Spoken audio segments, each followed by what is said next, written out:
আসসালামু আলাইকুম। Bangladesh engineering automation সিস্টেমে আপনাদের স্বাগতম। আজকে আমি আপনাদের মাঝে উপস্থাপন করব ডেল্টা পিএলসি এবং ডেল্টা এইচএম এর সমন্বয়ে একটি প্রজেক্ট। আজকে আমরা দেখব কিভাবে আমরা ডেল্টা পিএলসি এবং এইচএম এর সমন্বয়ে আমরা লোডকে কন্ট্রোল করতে পারি। তাহলে চলুন দেখে নেই আজকের প্রজেক্ট। আজকের প্রজেক্টে আমি যেই পিএলসিটি ব্যবহার করেছি সেটা হচ্ছে ডেল্টা ব্র্যান্ডেড ডিবিপি 14SS2। আমি একটি ডেল্টা এইচএমআই ইউজ করেছি এবং আউটপুট হিসাবে 4টি ম্যাগনেটিক কন্ডাক্টর এবং ইনপুট দেওয়ার জন্য 2টি পুশ বাটন সুইচ। আমাদের প্রজেক্টটা আমরা দুইভাবে কন্ট্রোল করতে পারবো। আমরা চাইলে পুশ বাটনের মাধ্যমে কন্ট্রোল করতে পারবো, অথবা আমরা চাইলে ডেল্টা এইচএম এর মাধ্যমেও আমরা ইনপুট দিতে পারবো। তাহলে চলুন আমরা প্রথমে দেখে নেই আমরা কিভাবে ডেল্টা এইচএম এর মাধ্যমে আমরা লোডগুলোকে অন অফ করি। এটাই হচ্ছে আমাদের এইচএমআই স্ক্রিন। এটা আমাদের হোম পেজ। আমরা চলে যাব ইনপুট পেজে।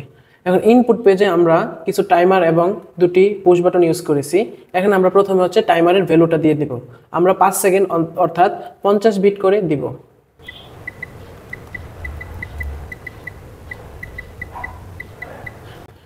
আমাদের টাইমারের ভ্যালু সেট করা শেষ। এখন আমরা ইনপুট দেবো, অর্থাৎ পুশ বাটনে যখন আমি অন সুইচ প্রেস করব, এখন আমরা দেখব আমাদের আউটপুট পেজে দেখুন আমাদের প্রথম লোড 5 সেকেন্ড পর অন হয়ে গেছে।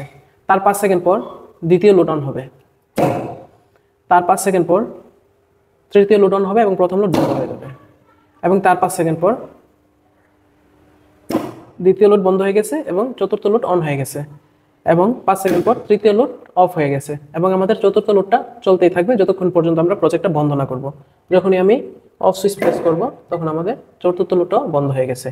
এটা আমি এইচএমআই দিয়ে যদি আমাদের প্রজেক্ট কন্ট্রোল করতে চাই সেইভাবে আমরা কন্ট্রোল করতে পারবো। এখন আমি যদি চাই আমাদের প্রজেক্টটাকে আমি পুশ বাটন দ্বারা আমি কন্ট্রোল করব, সেটাও সম্ভব। আমি যখন অন সুইচ প্রেস করব এর 5 সেকেন্ড পর আমাদের প্রথম লোড অন হবে। পর্যায়ক্রমে আগের মতন আমাদের লোডগুলো একের পর এক অন হতে থাকবে।